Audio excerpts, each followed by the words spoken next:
Okay, this is my fourth story. It's called His Last Wish. I think you'll like it. And we're gonna get right into it. Here we go.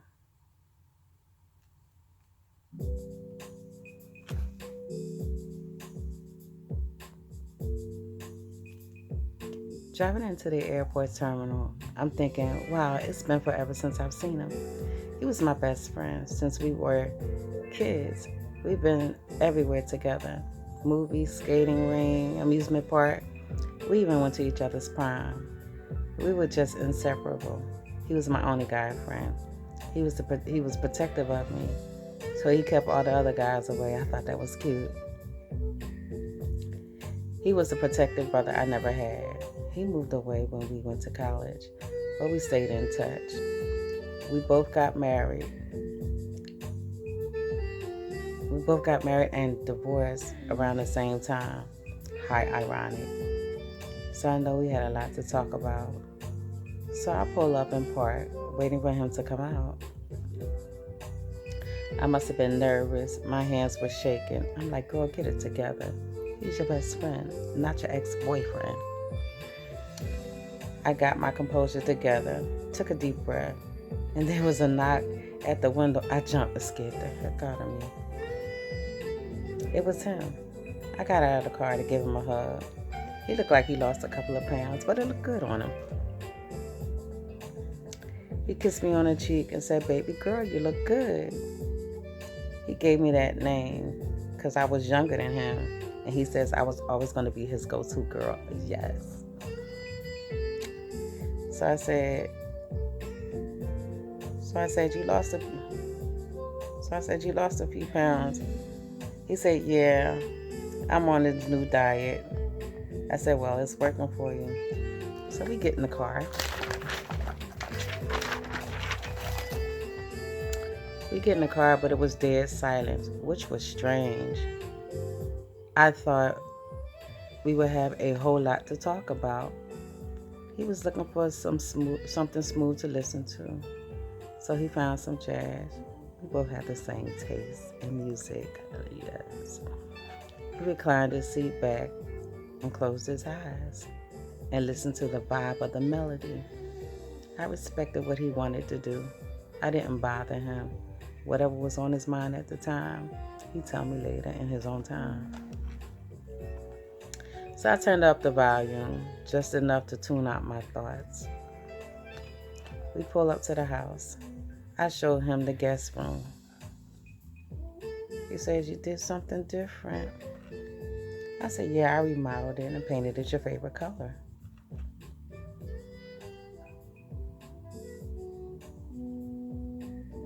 This is your room every time you visit. He had a look he had a look on his face that was very distant.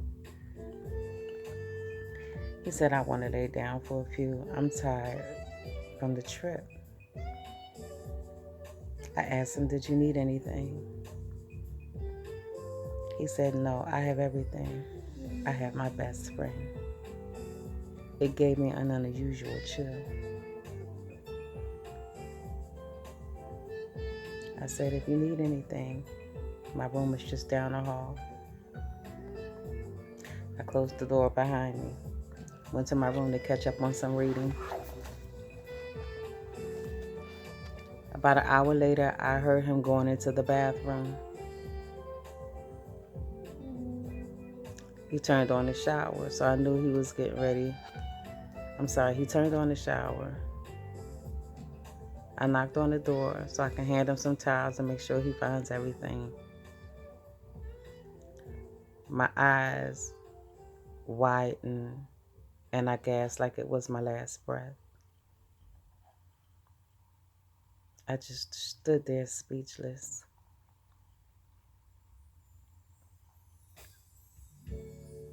He said, let me explain.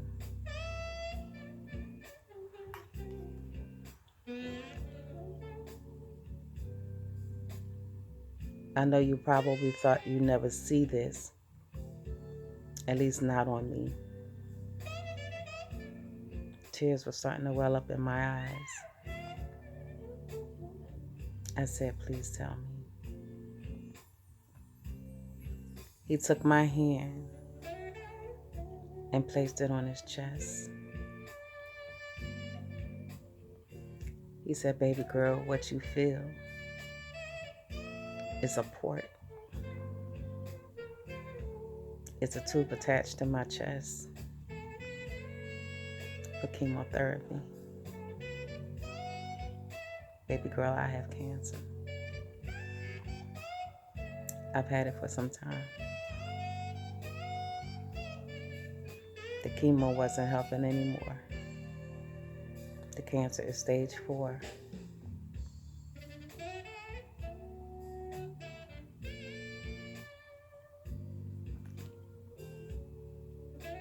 So I said, "So you're not on a new diet?"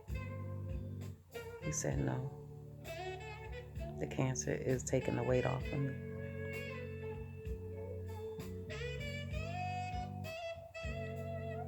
He said, "I didn't want the treatments anymore.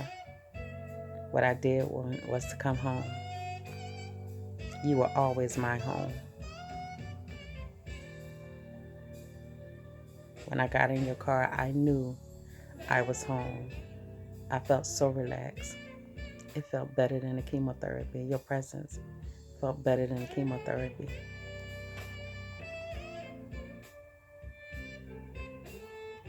I knew where I needed to be for the remainder. Wait, what? Remainder of what?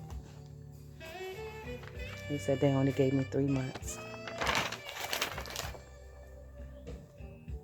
I dropped to the floor. This tall, handsome man, vibrant, talented man is dying. My best friend is dying. I played it over in my head in disbelief. I was shaking and crying. No, not my friend, not him. He said, "We're going to make the best out of the 3 months. If you allow me to stay, I need to be with my friend." I said, "That's not a question. You should never have to ask."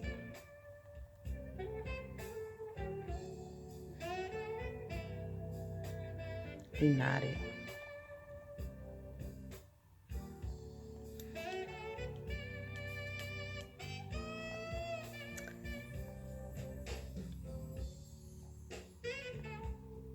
I left out the bathroom. Went in my room and went straight for prayer.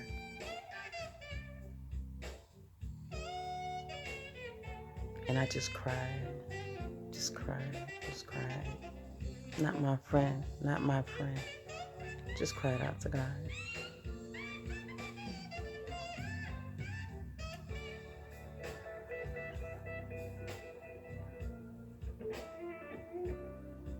I went to sleep on my knees that night,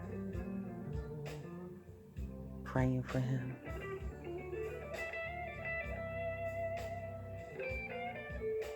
2 months go by.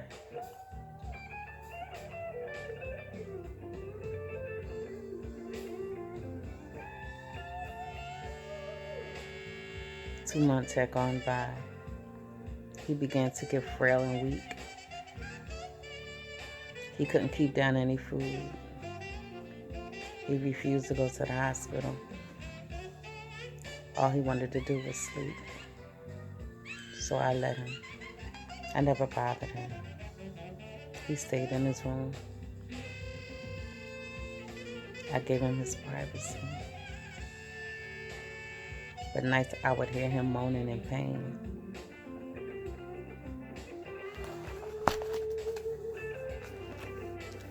He would never let me come in and comfort him. He was always strong like that. No matter what he was going through, he was strong enough to deal with it on his own. A week had passed. It was a hot summer night. I heard this I heard this light knock on my door. It was him. I said, "What's wrong?" He said, "I need you. I'm in so much pain and I can't do this anymore." He almost dropped. He dropped in my arms. He dropped in my arms, which he dropped in my arms and I fell onto my bed. Okay. He dropped in my arms and I fell onto my bed. He fell on the floor. He was too weak to get up on the bed. So I grabbed my prayer shawl. I grabbed my oil and my prayer shawl. I'm sorry. And I said, "Do you have enough strength to lay in my lap?"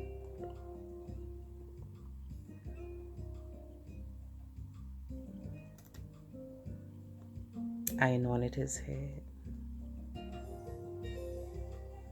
with oil and I covered his head with the shawl. And then I began to pray for him. I began to pray for him.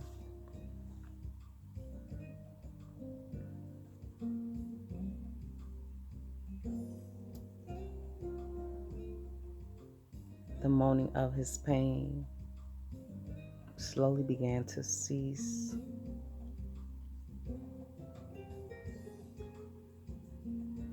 I began to feel his body relax.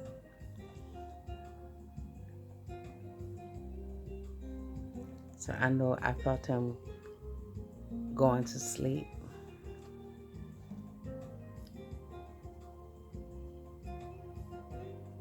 So I let him lay in my lap.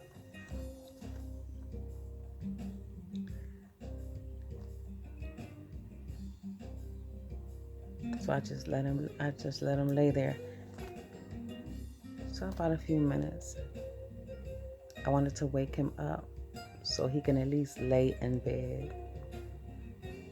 So I went to go shake him.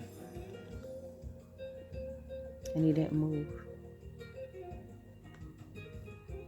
I removed the shawl off of him.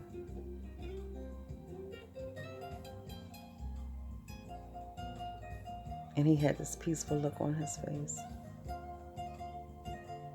I shook him again. He didn't move. My friend died.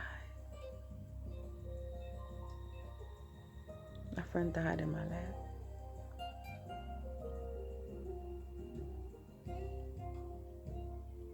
He died.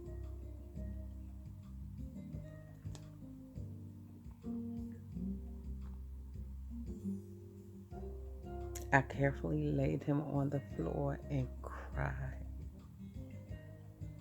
I just cried.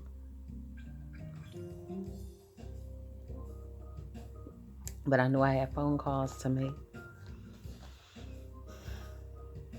I called the ambulance, called the funeral home, called family, called friends.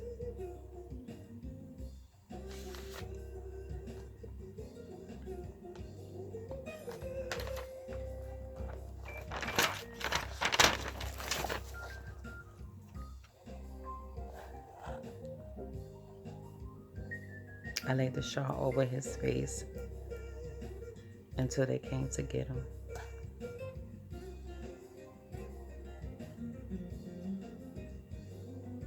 I went into his room, but I didn't touch anything because that was his room. And I wanted to leave it just the way he left it.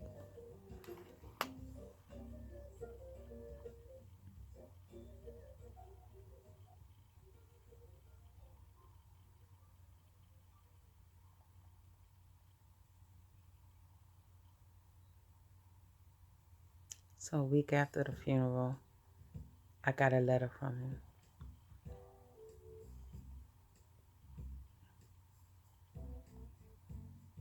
I'm sorry.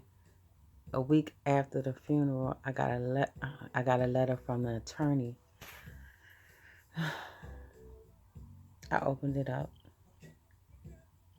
It said I wasn't coming to the office for the reading of the will.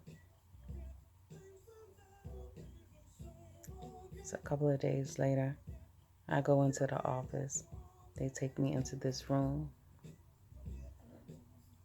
and they said, let's begin the reading of the will. I said, wait a minute. Aren't there any other people? We need to wait on them. He said, no, your name was the only one listed. I said, okay, we can begin.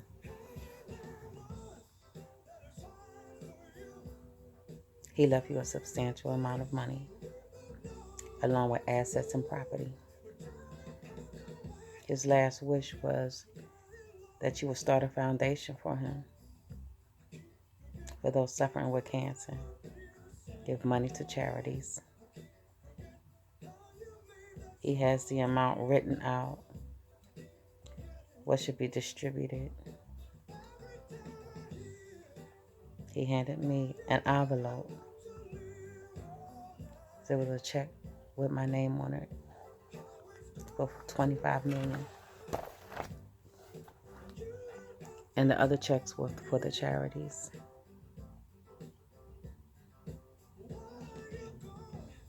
He trusted me enough to do this for him.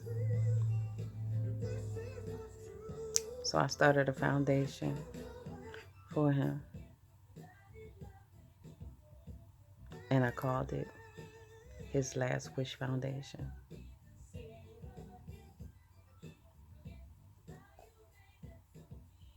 The end.